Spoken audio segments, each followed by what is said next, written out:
Well, we came in on one of the sessions, it was like, we're going to do some dream catchers and we're going to make these Mexican eyes, and I was like, what's a Mexican eye? Because I didn't know what Mexican eye was. Yeah. And I had a little look and I thought, that looks really clever. I won't be able to do that. And I thought, well, I'll get a bit of the yarns, and actually once I got into the swing of it, and I thought, this is fantastic, and I didn't know how to make something that pretty, and I was like really chuffed to myself. And it's really fiddly. But there's some really nice people in the group. They're helpful, and they've done it before. Yeah, so you helped each other. Yeah. We're like a big team now, really, some of us. Cause we've done a couple of things together. That's lovely, and they look really professional. Yeah. What you've I haven't put it on a bag or anything. I've got that pinned on my notice board at home. So I thought this was fab. But I'm going to one of the other ladies who comes, and we're going to make some that look like that one. Yes, because I made the dream catcher first. So it was time limited really for what you could achieve. And I was like, that's fantastic, and it's just all the same principle. And I thought that was just a really, like I said, I'll that's on a pin on my wall in my hallway. Lovely. So once you'd done that one, you wanted to go on and do something more complex then in your own time. Definitely. When she bought that one in the other day, I was quite jealous. It is pretty impressive, but it's all just the same. Yes. And it's more of like, and like you say, Julianne who comes, she's got all the yarn, and we are going to get together over the holidays, and we're going to make some more, going to get some patterns, and we're going to get some of the more detailed ones and have a go. Have a go. Well, that's great, isn't it? And do you think that gave you confidence then, having seen something and thought, well, that was really First of all, I was like, I can't do that. Yeah. And I sat there and I was like, actually, it's not that. Like you say, it's that scary first step, isn't it? Yeah. Once you know what you're doing.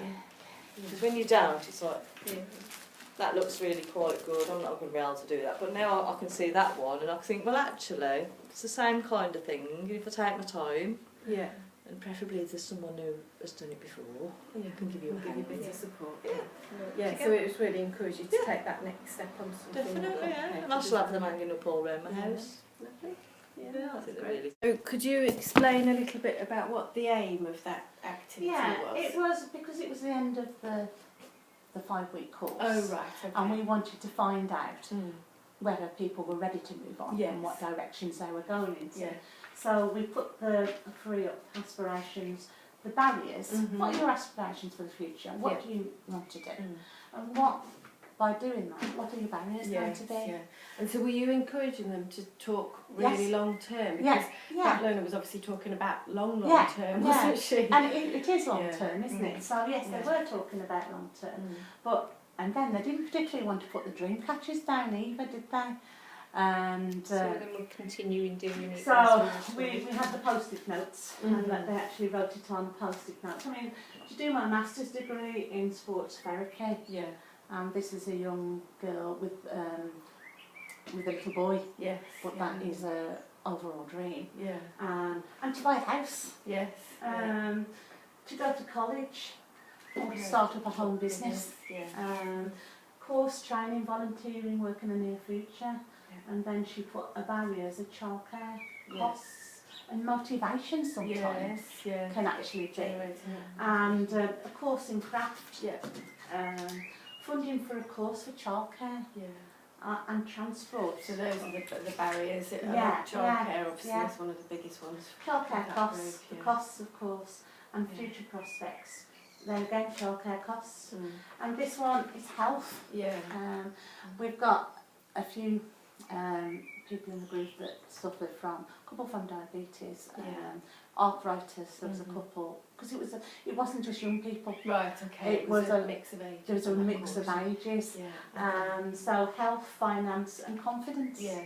Just by attending this one course, And what do you think was the impact on the learners of talking about their aspirations in a group? Do you think you got different answers because they're in a group as to if you ask them one-to-one? I don't know, because this was the last of 5, and they bonded quite well as they went along, and they were, if Angela can say, they were quite they were quite confident in talking, Yeah. weren't they, Angela? Definitely. Definitely. And we did say with the post-it notes not to put their names on. Yes. So it was anonymous once it had gone up on the yeah, board anyway. So we said, you know, feel free to put whatever you want anonymously. So that, I think that gave them, because I think one or two were a bit, especially the health Yes. one and the cost. People don't really like to say that Yeah. they're the barriers, Yes, but yeah. because the group had bonded, Yeah. and I think because it hadn't got the name on either, so Yeah. I think that helped them to identify it. Because we've got college in April, so I can do my degree. So the next steps. Yeah, open a save to buy account. Oh right. Okay. Next step, get my health in order. Mhm. Look at what I can do with the problems I have now, Mhm. and to be more confident. Yeah. And look into college Yeah. courses. So some of them were already ready Thinking to about take those. the next steps. Yeah. So And were those next steps, were those things that they suggested for themselves, or Yes. were they? we hadn't suggested anything. You hadn't put No. anything into that. No.